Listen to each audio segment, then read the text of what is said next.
Assalamualaikum warahmatullahi wabarakatuh.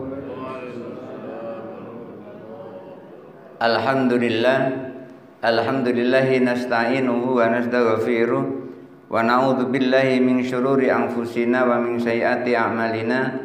May yahdihillahu fala mudhillalah wa may yudlilhu fala hadiyalah. Asyhadu an la ilaha illallah wahdahu la syarikalah wa asyhadu anna Muhammadan abduhu wa rasuluhu la nabiyya ba'da. Allahumma shalli ala sayyidina Muhammad wa ala ali sayyidina Muhammad. Rabbi shrah li sadri wa yassir li amri wahlul 'uqdatam min lisani yafqahu qawli, amma ba'du. Bapak Ibu hadirin jamaah salat subuh Masjid Al-Muqarrabin yang dirahmati Allah. Pembahasan yang lalu tentang nazam yang disampaikan oleh Syekh Ibrahim Al-Laqani, fafusiral imanu bit tasdiqi wan nutqu fihil khulfu fit tahqiqi.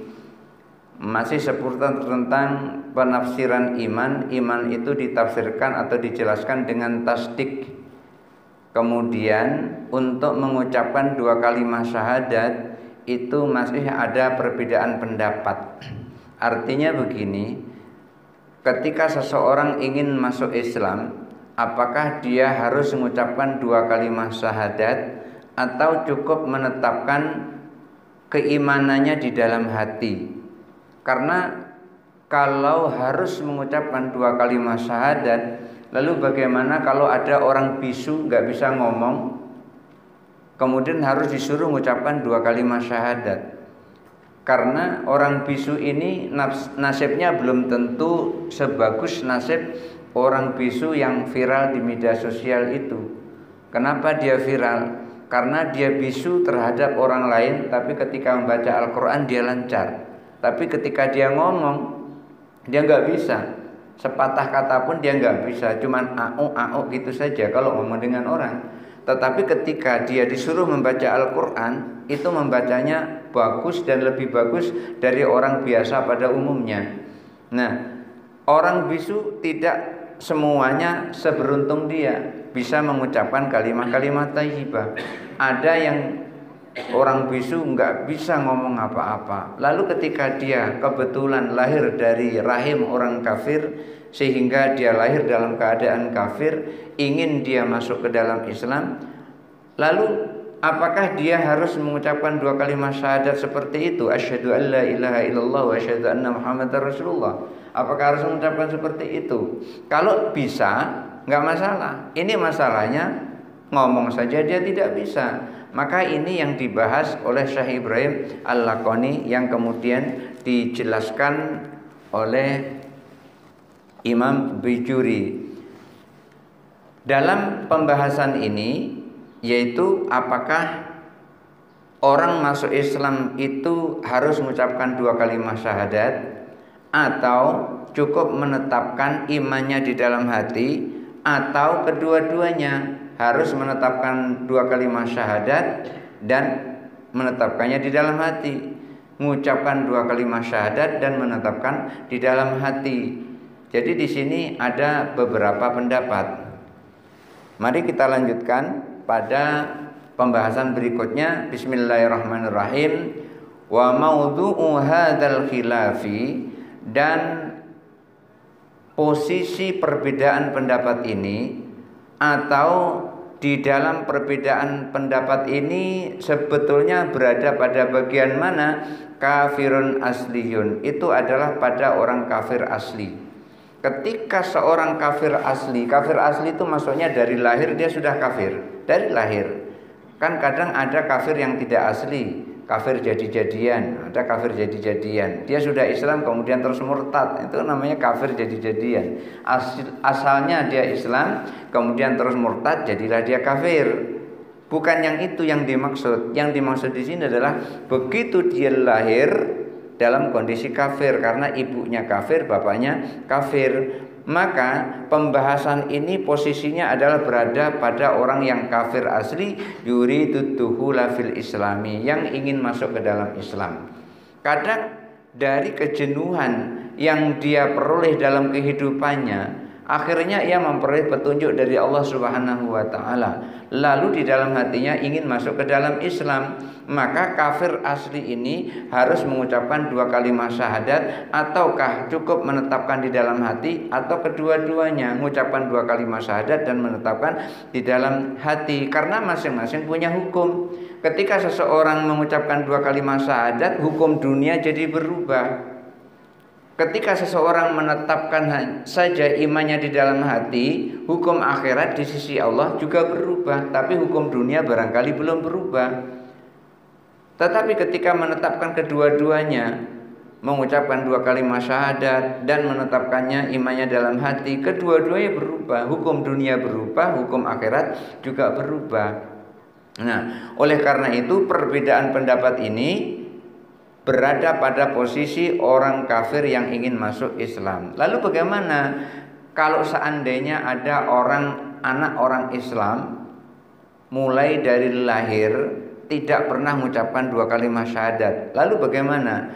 Wa amma auladul muslimina, adapun kalau orang-orang yang terlahir dari rahim orang tuanya muslim, anak-anak orang muslim, famu'minuna qat'an, maka hukumnya dia dihukumi orang beriman secara qat'i. Walaupun dia tidak pernah mengucapkan 2 kalimat syahadat seumur hidupnya, andaikan dia itu lahir bapaknya Islam, ibunya Islam, maka lahir dalam kondisi Islam dan dia percaya kepada Allah Subhanahu wa taala, artinya dihukumi beriman kepada Allah Subhanahu wa taala. Wa tajri alaihimul ahkamud dunyawiyatu, maka hukum dunia berlaku pada orang yang lahir ayahnya Islam, ibunya Islam. Apa maksudnya hukum dunia itu? Hukum dunia itu begini, ketika ada orang kafir sudah mengucapkan 2 kalimat syahadat, maka hukum dunia berlaku kepadanya. Apa hukum dunia berlaku kepadanya? Ketika dia memiliki hubungan waris terhadap keluarganya yang muslim, maka ia memperoleh warisan. Karena warisan itu terputus dengan adanya beda agama. Emak bapaknya Islam umpamanya, atau umpamanya istrinya Islam, suaminya Islam, maka istri bisa mewarisi suami, suami bisa mewarisi istri. Anak bisa mewarisi orang tuanya, orang tua bisa mewarisi anaknya. Umpamanya anaknya sudah Islam, tapi orang tuanya belum Islam sama sekali. Kemudian anaknya hartanya banyak, lalu meninggal. Bapak yang agamanya tidak Islam tidak boleh memperoleh warisan, terputus warisannya. Tetapi ketika dia sudah mengucapkan 2 kalimat syahadat, maka bapaknya ini bisa menjadi asobah, bisa menjadi penerima sisa setelah dibagi bagian-bagian sesuai dengan porsinya, sesuai dengan kedudukannya. Yang 1/4 ya 1/4, yang 1/8 ya 1/8, yang 1/6 yang 1/6. Kemudian setelah semuanya dibagi, baru bapaknya memperoleh sisa dari semuanya, itu namanya asobah. Nah, secara hukum dunia, ketika sudah mengucapkan 2 kalimat syahadat bisa masuk ke dalam golongan warisan. Yang pertama. Yang kedua, ketika terlihat di mata orang, disaksikan oleh orang bahwasanya dia sudah mengucapkan 2 kalimat syahadat, maka ketika nanti suatu saat dia meninggal, maka harus diurusi seperti layaknya orang mukmin, seperti layaknya orang muslim, yaitu dimandikan, dikafani, disolatkan. Tetapi ketika dia tidak terdengar mengucapkan 2 kalimat syahadat sama sekali, maka hukum dunia seperti ini tidak berlaku baginya. Andaikan dia hanya menetapkan saja di dalam hati tanpa menyebutkan 2 kalimat syahadat, maka hukum akhirat saja yang berlaku. Artinya di sisi Allah dia sudah beriman, tapi di sisi manusia belum kelihatan beriman. Maka di sisi manusia meninggalnya tidak perlu dikafani, tidak perlu dimandikan, tidak perlu disolatkan, tidak perlu dikafani, tidak perlu dikafani, tidak perlu disolatkan. Kenapa? Belum terlihat satupun yang melihat dia mengucapkan 2 kalimat syahadat. Tetapi di sisi Allah dia sudah termasuk bagian orang yang beriman di sisi Allah. Maka ini namanya hukum akhirat. Itulah pentingnya kenapa mengucapkan 2 kalimat syahadat dan menetapkan di dalam hati.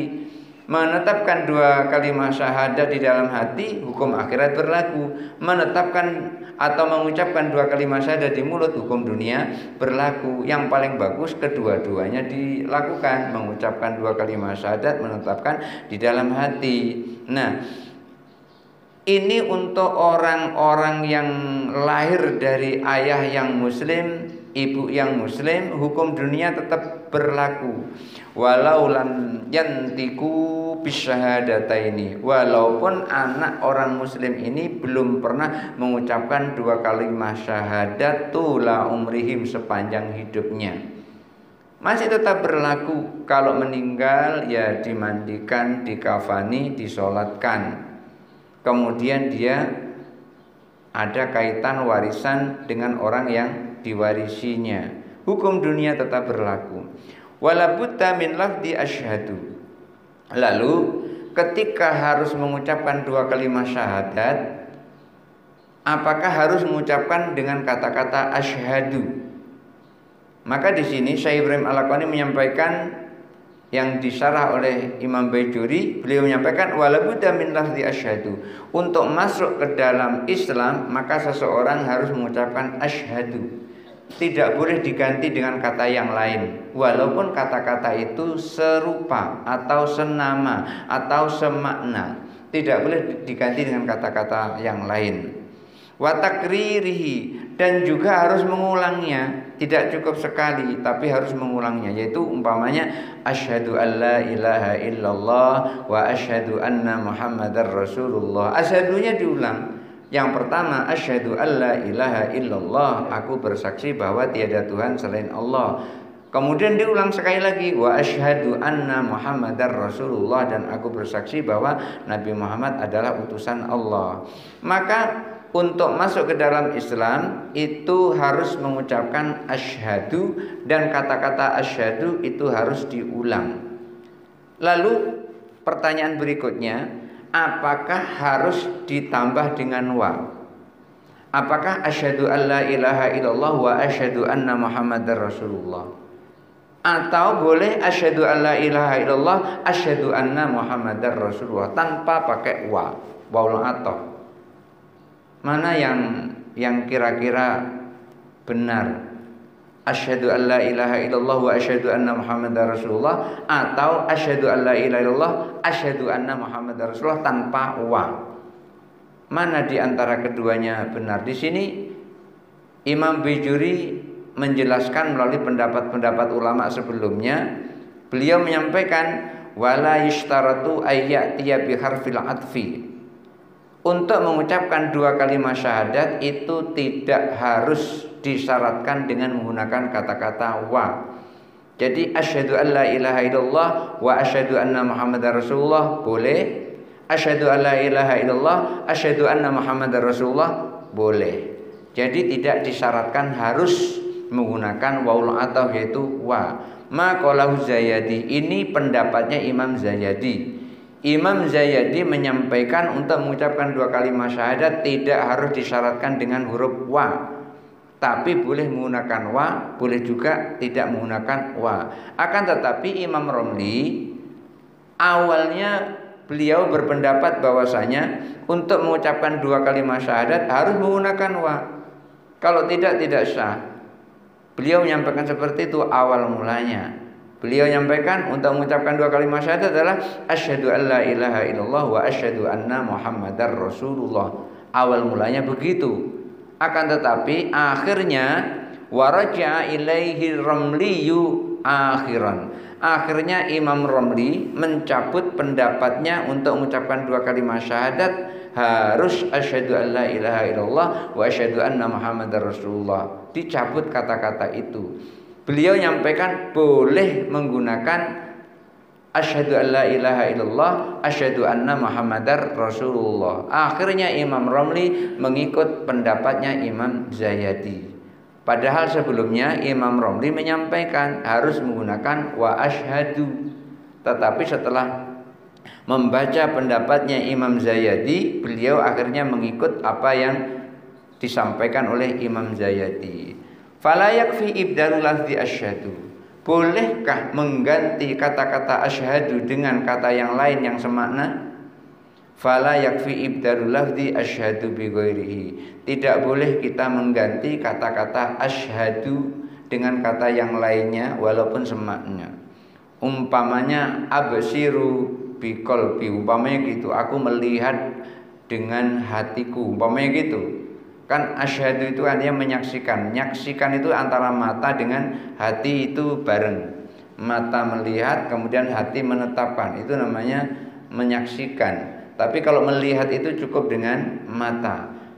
Apakah harus asyhadu atau tidak? Maka tidak boleh kita mengucapkan dua kalimat syahadat dengan kata-kata selain asyhadu. Asyhadu harus asyhadu, tidak boleh yang lainnya. Wa in kana muradifan, walaupun kata yang lain itu muradif, walaupun kata yang lain itu semakna, sama artinya dengan kata-kata asyhadu, enggak boleh menggantinya. Kenapa kok tidak boleh mengganti kata-kata asyhadu dengan kata-kata yang lain, padahal kata yang lain itu artinya sama dengan kata-kata asyhadu? Lima fihi min makna ta'abbudi, karena di dalam kata asyhadu itu terkandung makna ta'abbud, makna ibadah, terkandung seperti itu. Jadi di balik kata-kata asyhadu, kata asyhadu itu memiliki makna ibadah. Seperti kita sholat diawali dengan takbiratul ihram, Allahu Akbar. Kita nggak boleh mengganti kata Allahu Akbar itu dengan kata yang lain, tidak boleh. Umpamanya diganti dengan kata-kata yang lain yang semakna dengan kata-kata Allahu Akbar. Misalnya Allahu Azim, umpamanya kayak gitu. Azim itu juga besar. Maka ketika seseorang mau mengucapkan dua kalimat syahadat, asyhadu tidak boleh diganti, karena di dalam kata asyhadu itu ada makna ta'abbud, makna yang sakral. Di situ bahasa kita barangkali gitu, makna yang sakral, yang di dalamnya adalah ada ta'abbud kepada Allah Subhanahu wa taala. Lalu ketika mengucapkan dua kalimat syahadat itu apakah harus berurutan atau boleh tidak berurutan? Umpamanya asyhadu anna Muhammadar Rasulullah wa asyhadu alla ilaha illallah, umpamanya kayak gitu. Apakah boleh seperti itu atau harus berurutan? Di dalam penjelasan kitab ini menyebutkan wala budda min tartibis syahadataini. Untuk mengucapkan dua kalimat syahadat harus tertib, harus urut. Syahadat tauhid dulu baru syahadat rasul. Asyhadu alla ilaha illallah wa asyhadu anna Muhammadar Rasulullah. Harus berurutan, tidak boleh dibalik-balik. Kalau kita mengucapkan tahiyat akhir itu boleh dibalik-balik, susunannya boleh dibalik-balik. Yang penting 5 pokok dalam kalimat yang ada di dalam tahiyat akhir itu ada semuanya. Boleh yang satu didahulukan dari yang lain, boleh. Akan tetapi untuk mengucapkan dua kalimat syahadat ini, seseorang masuk Islam, asalnya dia kafir, ingin masuk Islam, mengucapkan dua kalimat syahadat harus berurutan, tidak boleh dibalik-balik. Asyhadu anna Muhammadar Rasulullah wa asyhadu alla ilaha illallah, enggak boleh seperti itu, harus berurutan. Asyhadu alla ilaha illallah wa asyhadu anna Muhammadar Rasulullah wa muwalatihima. Dan juga di dalam mengucapkan dua kalimat syahadat ini harus berturut-turut, tidak boleh tidak berturut-turut, tertib dan berturut-turut. Umpamanya hari ini asyhadu alla ilaha illallah, besok baru wa asyhadu anna Muhammadar Rasulullah, enggak boleh yang seperti itu. Ketika mengucapkan dua kalimat syahadat harus spontan, enggak boleh dicicil seperti itu. Kayak mau kredit hari ini bayar 1 juta, bulan besok bayar 1 juta lagi, enggak boleh seperti itu. Jadi enggak boleh dikredit, harus spontan. Asyhadu alla ilaha illallah, langsung pada saat itu juga wa asyhadu anna Muhammadar Rasulullah. Enggak boleh pagi ini mengucapkan asyhadu alla ilaha illallah, sore nanti maghrib mengucapkan wa asyhadu anna Muhammadar Rasulullah. Enggak boleh seperti itu, harus berturut-turut dan harus tertib dan berturut-turut. Kan yang dibahas tadi itu adalah perbedaan pendapat ini untuk orang kafir yang ingin masuk Islam. Ketika seseorang kafir yang ingin masuk Islam, bisa jadi ketika dia kafir, dia masih punya keyakinan lain. Umpamanya gini, keyakinan bahwasanya Nabi Muhammad itu diutus hanya untuk orang Arab. Ketika orang di luar Arab tidak perlu. Kalau ada orang yang masuk Islam masih punya keyakinan seperti itu, wala budda minal i'tirafi bi risalatihi. Maka ketika dia ingin masuk Islam, maka ia harus mengakui tentang kerasulan Rasulullah sallallahu alaihi wasallam ila ghairil arabi aidan. Bahwasanya Nabi itu diutus kepada seluruh manusia di muka bumi ini, bukan hanya untuk orang Arab saja, tapi juga orang yang di luar Arab. Ketika dia berkeyakinan bahwasanya Nabi Muhammad adalah Nabi yang diutus hanya untuk orang Arab, ketika dia ingin masuk Islam, maka keyakinan itu, pengakuan seperti itu harus dibuang jauh-jauh. Di dalam hatinya harus ditetapkan bahwa Nabi Muhammad adalah Nabi yang diutus untuk orang Arab dan untuk orang yang di luar Arab, untuk orang Arab dan untuk orang Ajam. Ajam itu artinya orang yang non-Arab, yang bukan Arab. Ketika ia masih berkeyakinan bahwasanya Nabi itu adalah diutus hanya untuk orang Arab, maka imannya belum sempurna. Walaupun dia sudah mengucapkan 2 kalimat syahadat, karena keyakinannya dia hanya meyakini bahwa Nabi Muhammad itu hanya diutus untuk orang Arab. Padahal Nabi Muhammad itu diutus rahmatan lil alamin, alam seluruhnya, tidak hanya untuk orang Arab. Maka orang itu wala budda minal i'tirafi bi risalati sallallahu alaihi wasallam ila ghairil arabi aidan. Maka ia harus mengakui bahwasanya kerasulan Nabi sallallahu alaihi wasallam, Nabi diutus oleh Allah Subhanahu wa taala, itu juga untuk orang yang berada di luar Arab.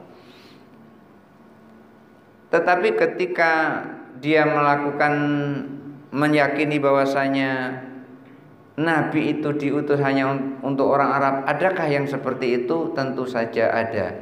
Idza kana ya'taqidu ikhtisasu risalati bil arabi kal isawiyati. Karena Isawiyah, golongan Isawiyah itu meyakini bahwasanya Nabi itu hanya diutus untuk orang Arab. Jadi kalau di luar Arab itu tidak bisa. Itu golongan Isawiyah. Oleh karena itu ketika dia meyakini kekhususan diutusnya Nabi SAW itu hanya untuk orang Arab, maka ia harus cabut pernyataan seperti itu, harus cabut penetapan keyakinan dalam hatinya yang seperti itu, seperti orang Isawiyah. Maka ketika ada orang Isawiyah itu meyakini bahwa Nabi hanya diutus terhadap orang Arab saja, tidak diutus orang yang di luar Arab. Ketika ada orang Isawiyah seperti itu, maka dia harus dinyatakan pula, kamu harus mengakui bahwasanya Nabi itu adalah diutus untuk orang Arab dan untuk orang yang di luar Arab. Jadi selain mengucapkan 2 kalimat syahadat, juga harus mengakui bahwasanya Nabi itu diutus bukan hanya untuk orang Arab, tapi juga untuk kita-kita orang yang bukan orang Arab. Kemudian syarat syahadat berikutnya, yang pertama syarat syahadat tadi kan harus mengakui Nabi itu diutus untuk seluruh alam, tidak hanya untuk orang Arab saja. Syarat yang kedua, kalau dia sebelum dia masuk Islam meyakini bahwasanya alam ini adalah qadim. Ada orang itu yang meyakini bahwasanya alam ini qadim. Qadim itu artinya alam ini tuh ada sejak dulu, tidak diciptakan oleh Allah. Kenapa? Karena alam ini ada sejak dulu menurut keyakinannya, tidak berawal dan tidak berakhir. Kalau meyakini bahwasanya alam ini adalah qadim, maka keyakinan seperti itu harus dicabut. Wa idza kana kafiran, apabila orang yang masuk Islam ini dulunya adalah orang kafir, bi'tiqadi qidamil alami, yang meyakini qadimnya alam, masalan umpamanya fala budda min ruju'i anhu, maka harus dicabut pernyataan seperti itu, harus dicabut keyakinan bahwa alam itu adalah qadim. Dia harus meyakini bahwasanya alam itu adalah hadis. Kenapa alam hadis? Karena alam ini berubah-ubah. Apa buktinya berubah-ubah? Buktinya ada Tadinya tidak ada, kemudian terus ada, terus besar, kemudian terus tidak ada lagi. Artinya berubah. Nggak usahlah seperti itu. Kita lihat saja setiap hari, setiap bulan, setiap minggu, setiap bulan, jam yang berputar sholat subuh tidak selamanya waktunya sama. Kadang-kadang waktunya bahkan mendekati jam 4 dan bahkan kadang-kadang waktunya mendekati jam 5. Berubah-ubah terus. Ini menunjukkan bahwasanya alam itu bukan qidam. Kalau alam itu qadim, maka alam itu tidak berubah sama sekali. Yang qadim tidak pernah berubah, tapi yang hadis itu yang berubah. Oleh karena itu, setiap yang berubah itu adalah alam. Kullu mutaghayyirin alamun wa kullu alamin hadisun wa kullu hadisin labudda lahu muhdisun. Setiap yang berubah adalah alam, dan setiap alam adalah baru, dan setiap yang baru pasti ada yang membaharukan, pasti ada yang menciptakan. Kita sholat berubah-ubah waktunya setiap hari, baik zuhur, asar, maghrib, isya, subuh, berubah-ubah sehari. Itu pasti ada yang merubahnya. Tidak ada yang berubah dengan sendirinya, pasti ada yang merubahnya. Kenapa? Karena melalui perputaran bumi ini yang mengitari matahari. Lalu siapa yang memutar bumi ini? Ya tentu saja Allah.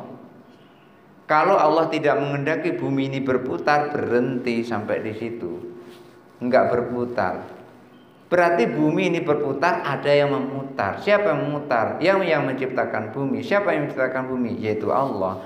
Ini menunjukkan bahwasanya alam itu bukannya qadim, alam itu adalah jadid. Kenapa?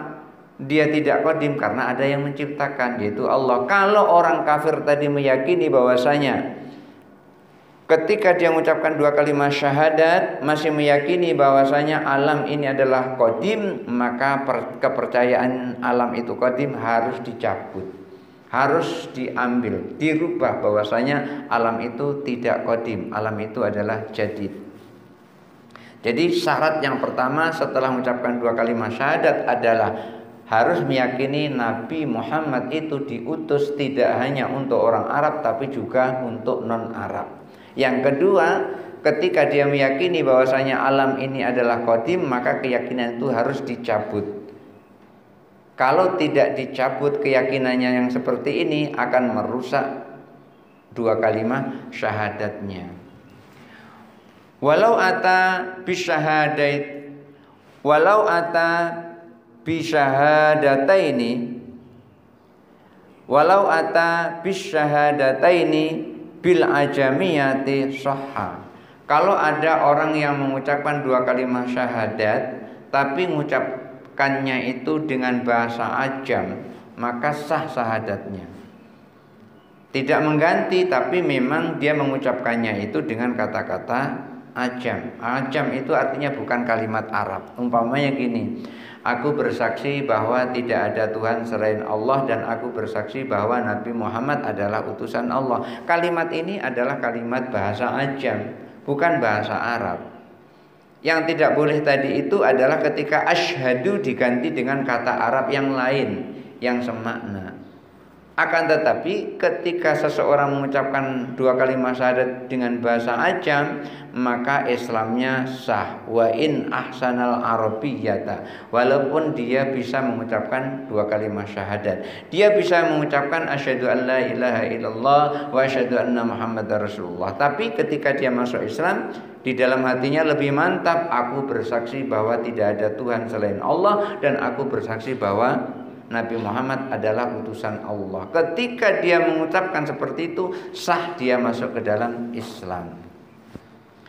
Wa ma taqaddama minasyuruti, dan syarat-syarat yang telah disampaikan tadi, ketika seseorang ingin masuk Islam, pertama dia harus meyakini bahwasanya Nabi itu diutus untuk seluruh alam. Yang kedua, ketika dia masih meyakini alam itu qidam, harus segera dicabut, alam itu adalah baru. Syarat-syarat yang disampaikan sebelumnya tadi itu mabniun 'alal mu'tamadi fi madhabina ma'asyiras Syafi'iyah. Ini adalah merupakan landasan dasar yang paling kuat menurut mazhab kami, kata Imam Bajuri, madhab Syafi'iyah. Jadi kalau madhab Syafi'iyah, madhab Syafi'i, ketika seseorang mengucapkan 2 kalimat syahadat, maka syarat-syaratnya itu tadi harus juga dipenuhi. Apa syaratnya? Syaratnya harus meyakini bahwasanya Nabi itu diutus untuk seluruh alam. Yang kedua, tidak boleh meyakini bahwasanya alam itu adalah qadim. Ketika sebelumnya dia meyakini alam qadim, maka keyakinan itu harus segera dirubah. Jangan setelah mengucapkan 2 kalimat syahadat masih meyakini bahwasanya alam itu qadim. Wa bihi qala Ibnu Arafata, dan syarat untuk mengucapkan 2 kalimat syahadat harus mengakui bahwa Nabi Muhammad diutus seluruh alam. Nabi Muhammad diutus tidak hanya untuk orang Arab, dan harus dia berkeyakinan bahwasanya alam itu adalah qadim. Ketika dia meyakini itu, harus keyakinan itu harus dicabut. Maka Ibnu Arafata juga begitu, minal malikiyati, seorang yang bermadhab Maliki. Jadi di sini ada 2 madhab, pertama Syafi'i, yang kedua Maliki, memiliki pendapat yang sama. Haitsu qala, beliau menyampaikan, la budda ayyakula, ketika seseorang mau masuk Islam itu harus mengucapkan asyhadu alla ilaha illallah wa asyhadu anna muhammadar rasulullah, harus mengucapkan seperti itu. Wa khalafa Ubay saykhuhu Ibnu Arafata, tetapi lain halnya seorang bernama Ubay. Ubay ini adalah gurunya Ibnu Arafah. Kalau menurut gurunya Ibnu Arafah namanya Ubay, beliau menyampaikan untuk masuk Islam tidak harus mengucapkan asyhadu alla ilaha illallah wa asyhadu anna muhammadar rasulullah. Beliau menyampaikan la yuta'ayyanu dzalika, tidak harus seperti itu. Bal yakfi kulla ma yadullu alal iman, tapi cukup menunjukkan sesuatu yang menunjukkan iman saja. Ini menurut Al-Ubay. Al-Ubay, gurunya Ibnu Arafah, menyampaikan untuk seseorang kafir masuk ke dalam Islam tidak harus mengucapkan asyhadu alla ilaha illallah wa asyhadu anna muhammadar rasulullah, tapi cukup dengan sesuatu yang menunjukkan kepada keimanan. Lalu beliau menyampaikan, falau qala Allahu wahidun wa Muhammadun rasulun, andaikan ada orang yang kafir mengucapkan Allah itu adalah Esa dan Muhammad adalah utusannya, kafa, cukup seperti itu sudah digolongkan masuk ke dalam Islam. Wa nahwa ma qalahul Ubay li ba'dhi minasyafi'iyah, tapi ulama Syafi'iyah yang lain juga ada yang sependapat seperti yang disampaikan oleh Ubay tadi. Untuk masuk ke dalam Islam tidak harus asyhadu alla ilaha illallah wa asyhadu anna muhammadar rasulullah, tapi bisa juga cukup Allahu wahid Muhammad rasulun. Allah, hatinya meyakini dalam ucapannya Allah itu Esa dan Muhammad adalah utusannya. Yang seperti itu sah masuk ke dalam Islam. Dan ulama Syafi'iyah ada juga yang berpendapat seperti yang disampaikan oleh Al-Ubay, gurunya Ibnu Arafah. Wawa Al-Alami Ibnu Hajar. Siapa? Beliau adalah Al-Alamah Ibnu Hajar. Al-Alamah Ibnu Hajar yang mengarang kitab namanya Fathul Bari, hadis Sahih Bukhari disarah oleh Ibnu Hajar. Beliau menyampaikan bahwasanya orang ketika masuk Islam tidak harus mengucapkan asyhadu alla ilaha illallah wa asyhadu anna muhammadar rasulullah, tetapi orang itu cukup mengucapkan kata-kata atau sesuatu yang lain yang menunjukkan keimanannya. Walin Nawawi ma yuwafiquhu aidan. Imam Nawawi juga sepakat yang seperti itu. Imam Nawawi juga berpendapat tidak harus asyhadu alla ilaha illallah wa asyhadu anna muhammadar rasulullah, tetapi cukup dengan kata-kata yang memaknai di dalam kata-katanya itu adalah ia beriman kepada Allah Subhanahu wa taala. Fayakunu fil mas'alati qaulani. Permasalahannya di sini ada 2 pendapat li ahli kullin minal madhhabaini, untuk masing-masing 2 madhab, yaitu Syafi'iyah dan Malikiyah. Qala al-musannif fi syarhi, Imam Musannif di dalam syarahnya, yaitu maksudnya adalah Syekh Ibrahim bukan Syekh Ibrahim tapi Imam Baijuri menyampaikan awwaluhuma aula bitawili alaihi. Yang pertama itu lebih utama karena itu lebih jelas tuntutannya. Yang pertama lebih utama karena itu lebih jelas. Apa itu? Yaitu mengucapkan asyhadu an la ilaha illallah wa asyhadu anna muhammadar rasulullah. Jadi beliau menjelaskan di dalam kitab ini Imam Baijuri, walaupun ada pendapat masuk ke dalam Islam itu mengucapkan asyhadu an la ilaha illallah wa asyhadu anna muhammadar rasulullah, pendapat yang kedua tidak harus mengucapkan asyhadu an la ilaha illallah wa asyhadu anna muhammadar rasulullah, tapi cukup dengan kata-kata yang menunjukkan keimanannya seperti Allahu wahid Muhammad rasulun. Imam Baijuri di sini menggarisbawahi menurut beliau yang lebih utama adalah mengucapkan asyhadu an la ilaha illallah wa asyhadu anna muhammadar rasulullah, karena ini lebih muktamad, ini lebih kuat dan ini lebih umum, lebih mendekati kepada dasar, yaitu mengucapkan asyhadu an la ilaha illallah wa asyhadu anna muhammadar rasulullah. Ini berbicara tentang utama atau tidak utamanya, tetapi kedua-duanya boleh. Walaupun hanya mengucapkan Allahu wahid Muhammad rasulun, masuklah ia ke dalam Islam. Barangkali itu saja dulu kajian kita untuk subuh ini, mudah-mudahan ada manfaatnya. Kalau ada yang mau bertanya dipersilahkan, dan moderator silahkan dicatat, nanti kalau pertanyaannya banyak saya lupa nanti. Iya.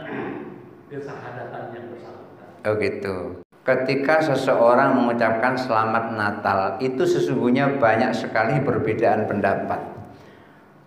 Yang paling ekstrim adalah ketika orang mengucapkan selamat Natal, dia jatuh kepada kekafiran, karena dia meyakini bahwasanya ada Tuhan Bapa, ada Tuhan Anak, ada Tuhan Ma. Ya.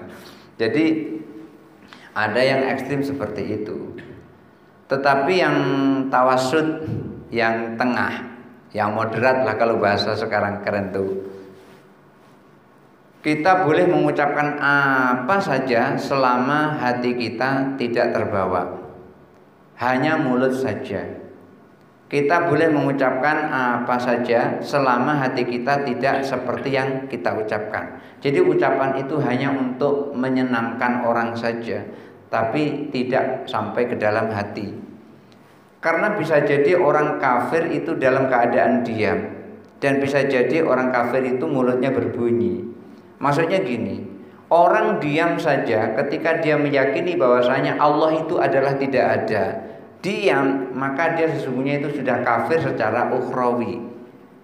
Mulutnya dia mengucapkan asyhadu an la ilaha illallah wa asyhadu anna muhammadar rasulullah, tapi hatinya tidak menetapkan itu di dalam hati. Maka berdasarkan penjelasan ini, dia hanya Islam di dunia saja, tapi di sisi Allah dia tidak Islam.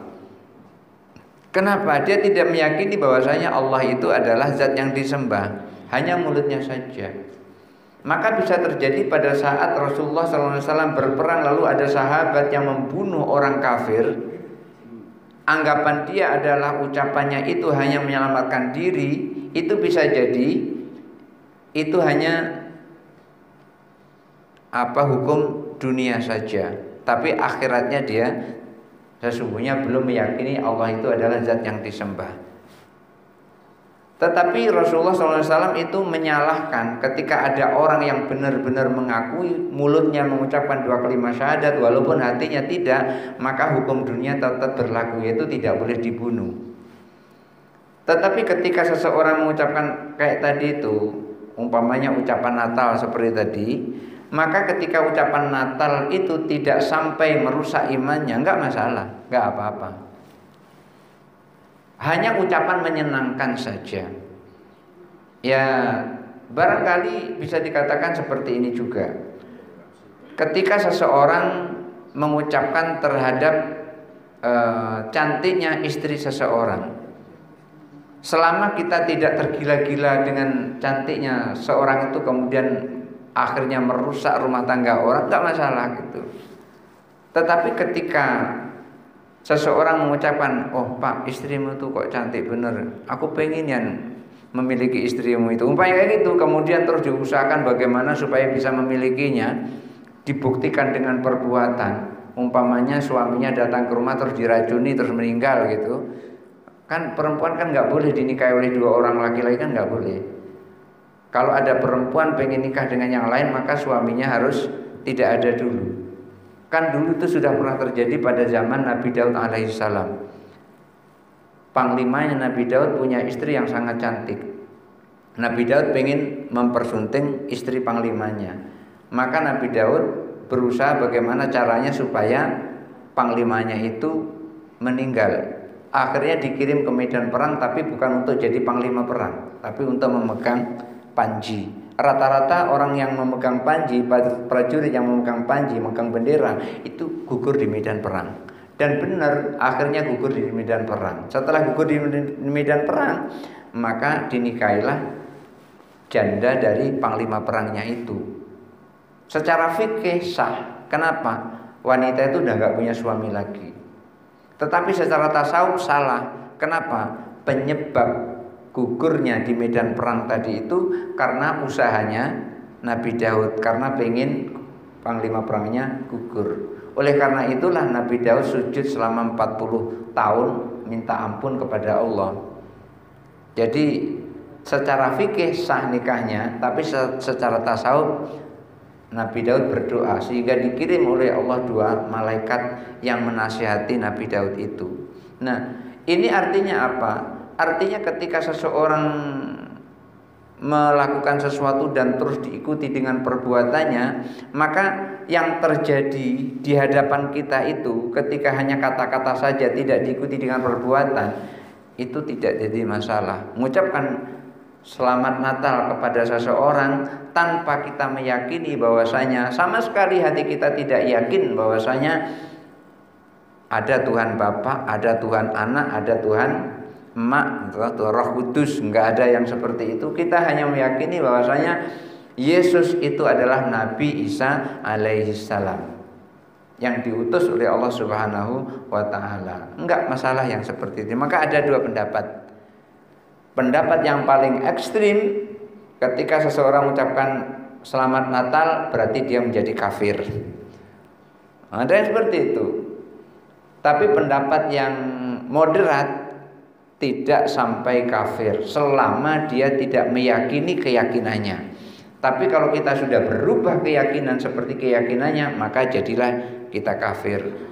Oleh karena itu di sini kan tadi disampaikan ada hukum dua, hukum dunia dan hukum akhirat. Ada hanya berlaku dia hukum dunia saja, ada berlaku hukum akhirat saja. Tetapi kalimat itu, kalimat ucapan selamat itu kan tidak selamanya. Ketika seseorang menyampaikan sesuatu, hanya menyampaikan saja, kadang-kadang itu hanya lesannya saja, tapi tidak sampai di dalam hatinya. Ketika dia menyampaikan itu tidak sampai dalam hatinya, ya enggak masalah, tidak apa-apa, hanya untuk menghormati orang lain agar terjadi antara satu dengan yang lain itu harmonis, tidak terjadi ketimpangan. Coba bayangkan kalau ada yang satu disakiti, yang terjadi masalah keributan itu kan sebetulnya itu urusan hati sebetulnya, bukan urusan fisik. Sakit fisik itu gampang diobati, tapi kalau sakit hati itu, kalau yang nyakiti belum sakit seperti kita itu belum puas itu. Tapi kalau sakit fisik itu gampang diobati dan tidak perlu tuntutan banyak. Tetapi ketika hati yang sudah disakiti, dia pingin hatinya lebih sakit lagi dari itu. Nah, ini yang jadi masalah seperti itu. Oleh karena itu, ketika menjaga kedamaian itu lebih diutamakan daripada mengambil manfaat. Jadi ada sebuah kaidah usul fikih. Di dalam kaidah usul fikih itu disebutkan darul mafasidi muqaddamun ala jalbil masolih. Jadi menolak kemadharatan, menolak bahaya itu lebih diutamakan daripada mengambil manfaat. Ketika kita sembarangan ngomong Sehingga orang yang kita omong itu jadi sakit hatinya dan marah. Setelah marah kemudian terus bawa parang ke rumah kita, nyerang kita. Hanya gara-gara kata-kata itu tadi. Lebih baik kata-kata itu tidak usah diucapkan daripada membuat orang lain marah. Jadi darul mafasidi muqaddamun ala jalbil masoleh. Oleh karena itu ada dua pendapat, termasuk kita milih yang mana. Apakah milih yang ekstrim atau milih yang tawasud. Yang ekstrim itu tadi, ketika seorang mengucapkan selamat Natal, kafir dia. Ketika dia kafir, lalu mengucapkan 2 kalimat syahadat lagi. Wah, aku tadi mengucapkan selamat Natal, asyhadu an la ilaha illallah wa asyhadu anna muhammadar rasulullah. Kembali lagi, enggak apa-apa juga yang seperti itu. Atau dia meyakini hanya mengucapkan saja, tapi hatinya sama sekali tidak meyakini bahwasanya ada Tuhan Bapa, ada Tuhan Anak, ada Tuhan Roh Kudus. Ketika kita mengucapkan tetangga kita selamat Natal, apakah kita mengikuti bahwasanya benar ada 3 Tuhan itu? Yakin di antara kita tidak, hanya sekedar mengucapkan saja selamat Natal ya, kayak gitu aja paling. Hanya mulutnya saja, tapi hatinya tetap meyakini bahwasanya Allahu wahid Muhammadun Rasulun. Barangkali seperti itu, Pak. Jadi kalau misalnya mengucapkan Natal dan juga silaturahmi dalam merayakan itu juga gimana? Ketika setelah mengucapkan Natal kan dia silaturahmi itu kan? Ya, ketika silaturahmi itu juga dari bagian dari menyambung tali persaudaraan ukhuwah watoniyah. Bukan ukhuwah Islamiyah. Ketika kita datang kepada orang, apakah kita harus meyakini, harus sekeyakinan dengan orang itu? Kan tidak. Kecuali di situ adalah ranah ibadah. Kalau ranah ibadah memang kita tidak boleh lakum dinukum waliyadin. Bagimu agamamu, bagiku agamaku. Tetapi ketika ranah itu masih ranah muamalah sesama manusia, itu tidak masalah. Memberi makan kan nggak apa-apa. Apa Nabi ketika memberi makan Yahudi, kemudian Nabi harus meyakini bahwasanya si Yahudi itu punya Tuhan, dan Tuhan Yahudi itu harus diakui Rasulullah? Kan tidak. Rasulullah kan sering memberi makan orang Yahudi yang buta itu. Jadi Rasulullah nggak masalah mendatangi Yahudi, baik Rasulullah memakan dari pemberian orang Yahudi maupun Rasulullah memberi makan kepada orang Yahudi, nggak masalah. Yang jadi masalah itu adalah ketika itu ranah ibadah. Ketika itu ranahnya adalah ranah menyembah kepada Allah, maka di sini harus ketat dan harus dipisahkan.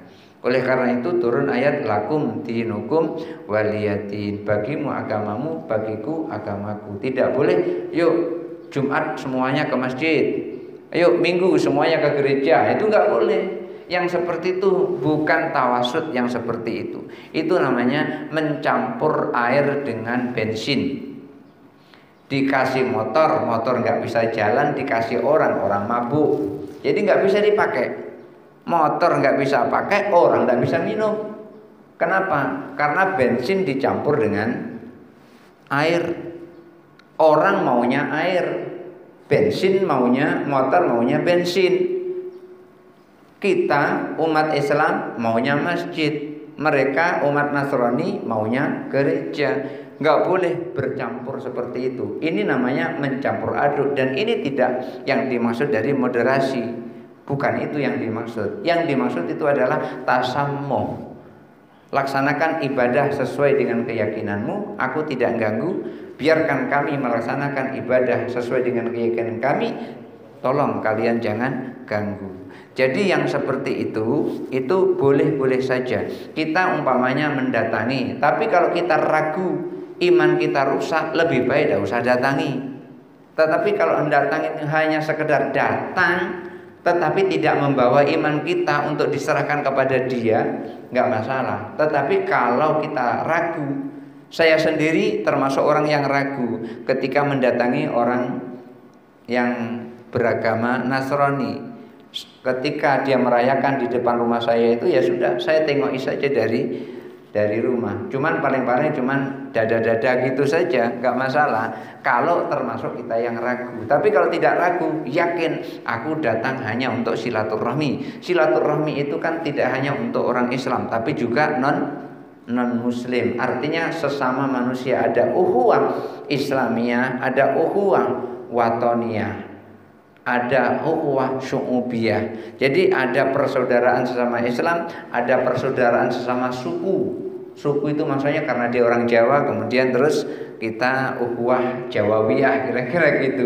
Kemudian ada ukhuwah watoniyah karena sama-sama kita adalah orang Indonesia, maka semua orang Indonesia adalah sama-sama saudara-saudara setanah air, bukan saudara semuslim. Jadi ketika ada ragu mau datang ke situ, lebih baik tidak usah datang. Tapi kalau kita yakin nggak masalah, orang ini cuman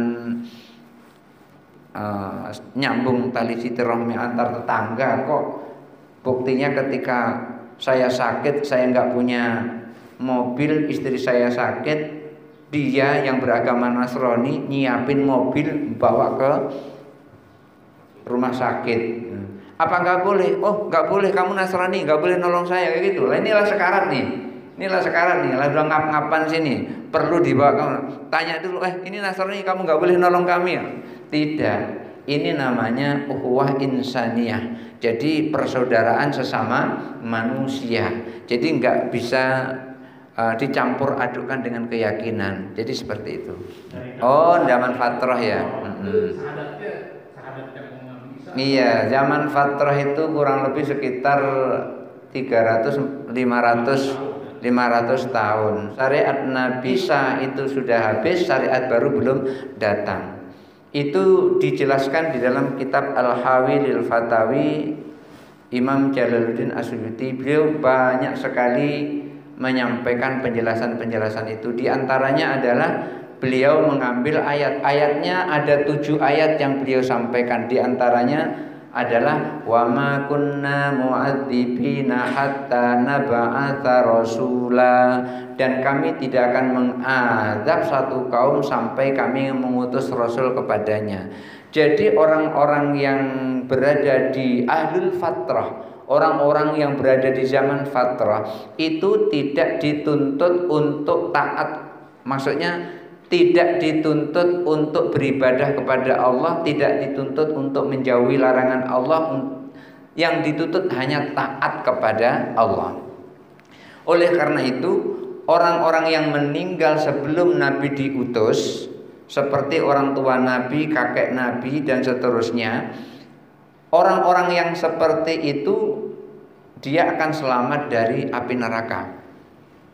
Oleh karena itu, orang-orang yang seperti ini dia nanti akan memperoleh imtihan, akan memperoleh pengujian-pengujian. Pengujiannya itu adalah taat enggak dia kepada Allah. Maka di dalam hadis yang sangat panjang yang disampaikan di dalam kitab Al-Hawi lil Fatawi juz 2 yang disusun oleh Imam Jalaluddin Abdurrahman bin Abi Bakar Asyuyuti, beliau menyampaikan begini. Di dalam hadis itu, orang-orang yang meninggal di zaman fatrah itu akan diperintahkan oleh Allah, udkhulun nar, masuk kalian ke dalam neraka. Maka orang yang enggak banyak cerita, begitu diperintahkan masuk dalam neraka, langsung masuk saja ke dalam neraka, maka di situ dia nerakanya menjadi dingin, tidak akan menyakiti sama sekali.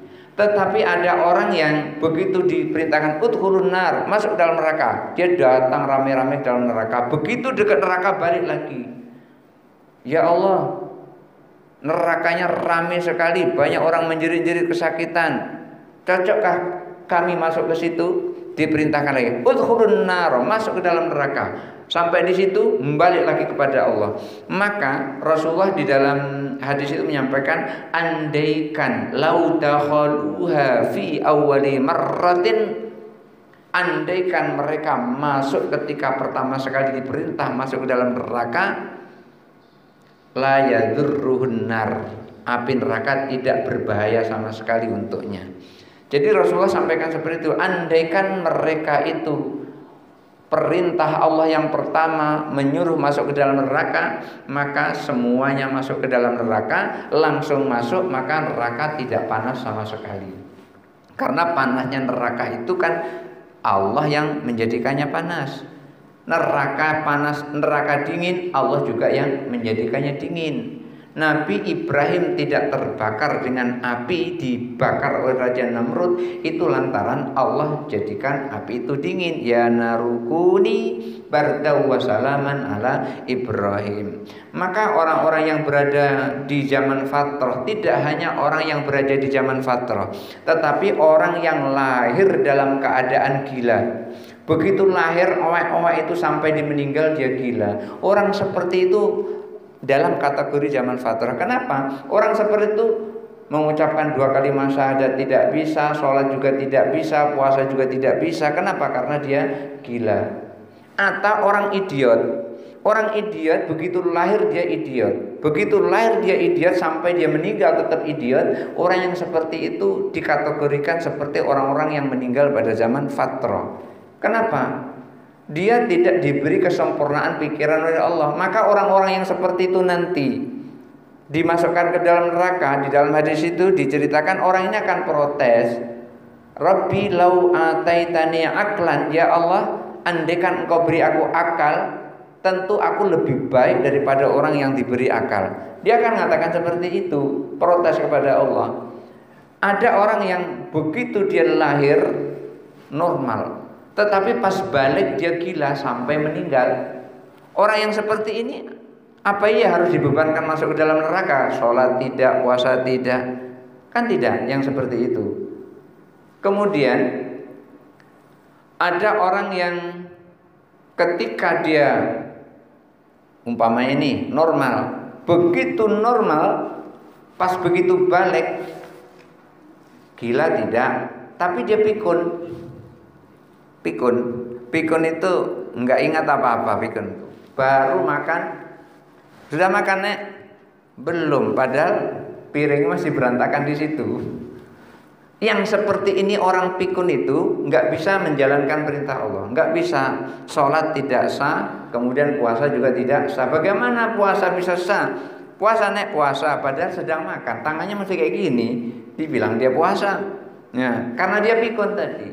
Maka orang-orang yang seperti itu nanti akan mengadu kepada Allah. Kalau diberi akal, niscaya aku lebih baik daripada orang-orang yang telah engkau beri akal. Itu banyak hadisnya. Dan yang saya bahas di Masjid Al-Mabrur ini sudah sampai hadis yang ke-7. Ayat ke-7 sudah lewat, kemudian hadis yang ke-7. Cuman hadis yang ke-7 sampai sekarang belum selesai karena penjelasannya masih sangat panjang. Jadi orang-orang yang meninggal di zaman fatrah, orang itu akan selamat melalui pengujian-pengujian, melalui imtihan. Tidak begitu zaman fatrah kemudian terus langsung selamat, tidak. Nanti akan diuji, akan dikirim malaikat. Malaikat nanti akan menyampaikan kepada orang-orang yang meninggal di zaman fatrah itu, udkhulun nar, masuk kalian ke dalam neraka. Ketika nurut, taat, nurut, maka dia selamat dari neraka itu. Tapi ketika dia tidak nurut, neraka menjadi panas untuknya. Perintah yang kedua, ketiga dan seterusnya. Karena Allah berulang-ulang. Karena apa? Begitu dia mendekati ke neraka, itu suaranya awaun min awail kalbi. Di dalam neraka itu ada aungan, ada teriakan melengking seperti auman apa, seperti lolongan anjing. Saking sakitnya tuh mekek-mekek, takut dia. Akhirnya dia merasa nggak berani masuk situ karena merasa hatinya gentar dengan neraka itu. Balik kepada Allah. Kemudian mengadu kepada, ya Allah, aku nggak kuat masuk situ, jangan kau masukkan aku dalam situ, nggak cocok itu untukku. Itulah yang dia orang yang tidak taat. Ketika dia taat, apapun yang terjadi di hadapannya diterabas saja. Karena perintahnya masuk dalam neraka, langsung masuk ke dalam neraka. Maka Rasulullah sampaikan, andaikan pertama kali ia mendengar perintah itu dan dia langsung masuk ke dalam neraka, maka neraka tidak menjadi panas untuknya. Itu disebutkan di dalam hadis yang ditulis oleh Imam Jalaluddin Abdurrahman bin Abu Bakar As-Suyuti. Ya. Yang ini nanti kan kaitannya tadi dengan orang tua Nabi itu bagaimana? Biasanya kan begitu. Dan paman Nabi kan banyak yang mengatakan paman Nabi itu masuk ke dalam neraka. Kenapa? Karena paman Nabi itu pas mau meninggal tidak mengucapkan 2 kalimat syahadat. Walaupun Rasulullah sudah menyampaikan untuk mengucapkan 2 kalimat syahadat. Oleh karena itu ini dibahas ada hukum dunia, ada hukum akhirat. Siapa tahu paman Nabi ini di dalam hatinya sudah menetapkan bahwasanya Allah adalah Esa, Muhammad adalah utusannya. Karena dia sangat sayang kepada Nabi Muhammad. Dan rasanya logika kita tidak mungkin kalau yang disampaikan oleh Nabi Muhammad itu salah menurutnya. Itu tidak mungkin. Pasti benar menurut beliau. Kenapa? Karena beliau sangat mendukung apa yang dilakukan oleh Rasulullah SAW. Ya siapa tahu di dalam hatinya itu menetapkan bahwasanya dia meyakini bahwasanya Allah itu adalah zat yang maha disembah. Maka ketika dia meyakini seperti itu, maka paman Nabi itu adalah muslim di sisi Allah, walaupun kafir di sisi manusia banyak. Jadi kafir menurut hukum dunia, tetapi beriman menurut hukum akhirat. Itulah tadi pentingnya dua-duanya dilaksanakan. Mengucapkan 2 kalimat syahadat, selamat di dunia, hukumnya tetap dia hukum muslim, dan ditetapkan di dalam hati, selamat di akhirat. Jadi ketika diucapkan asyhadu an la ilaha illallah wa asyhadu anna muhammadar rasulullah, hatinya menetapkan di dunia dihukumi sebagai seorang muslim, di akhirat dihukumi dia sebagai seorang muslim. Di dunia dimandikan, dikafani dan disolatkan, di akhirat diterima oleh Allah Subhanahu wa taala. Jadi kira-kira begitu. Barangkali itu saja dulu, kita sama-sama baca doa. A'udzubillahi. Masih mau nanya? Oh ya, silahkan mau nanya.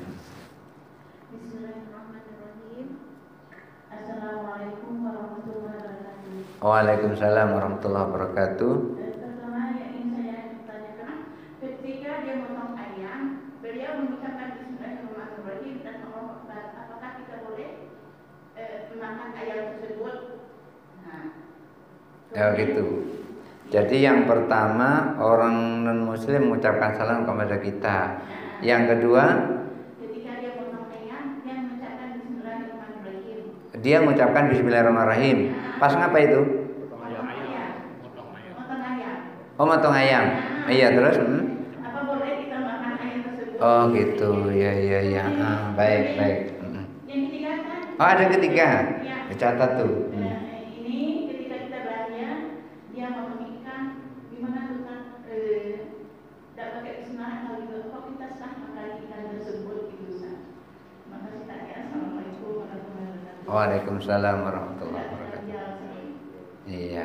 Yang pertama orang muslim mengucapkan salam. Apakah kita boleh menjawabnya? Kita tidak usah menjawabnya, cukup senyum saja. Ya, cukup senyum saja. Kenapa? Karena kita memang tidak disuruh untuk mengucapkan salam, karena salam itu adalah ibadah. Salam yang assalamualaikum itu adalah ibadah. Maka kita tidak boleh mengucapkan ibadah mendoakan dia. Cukup kita mendoakan dia itu supaya dia memperoleh petunjuk. Assalamualaikum hadakallah, umpamanya gitu. Mudah-mudahan Allah menunjukimu itu. Umpamanya kayak gitu. Jadi kita mendoakan dia supaya memperoleh petunjuk. Tetapi ketika mengucapkan waalaikumsalam, semoga kamu juga selamat, dari mana selamatnya?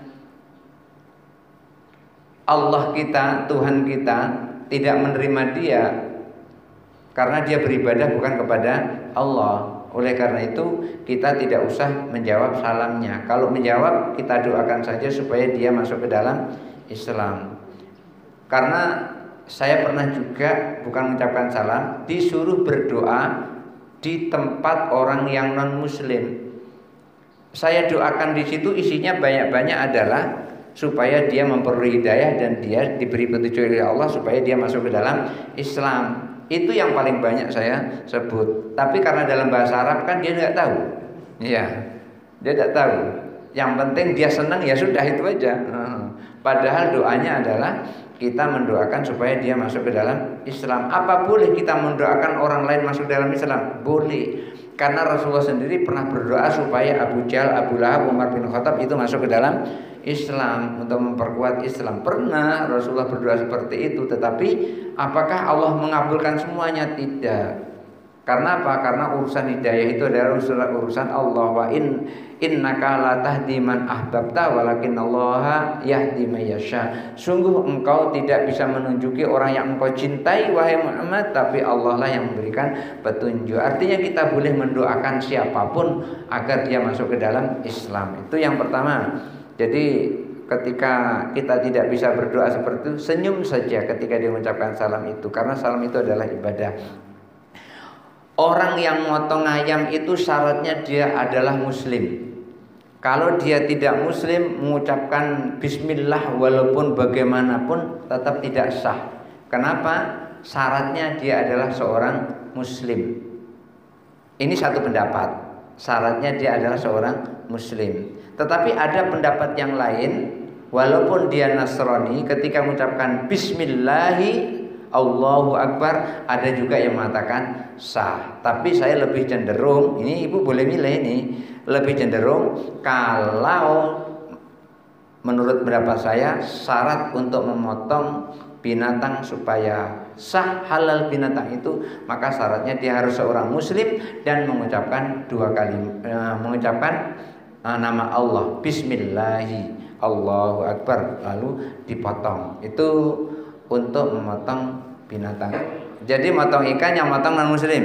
Iya, non muslim. Oh, kalau ikan nggak jadi masalah. Iya.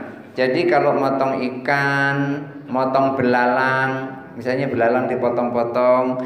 Kenapa? Ikan dan belalang itu adalah binatang halal tanpa disembelih. Iya. Dan ikan dan belalang itu bangkainya dia tidak najis. Ikan bangkainya tidak najis. Misalnya ada bangkai ikan tidak najis. Yang menjadi najis itu adalah bangkai selain binatang laut dan belalang dan binatang yang darahnya tidak mengalir. Binatang yang darahnya tidak mengalir maka binatang itu tidak najis. Seperti jangkrik. Jangkrik itu ibu potong nggak ada darahnya itu. Karena saya sering dulu waktu masih kecil dulu suka motong jangkrik.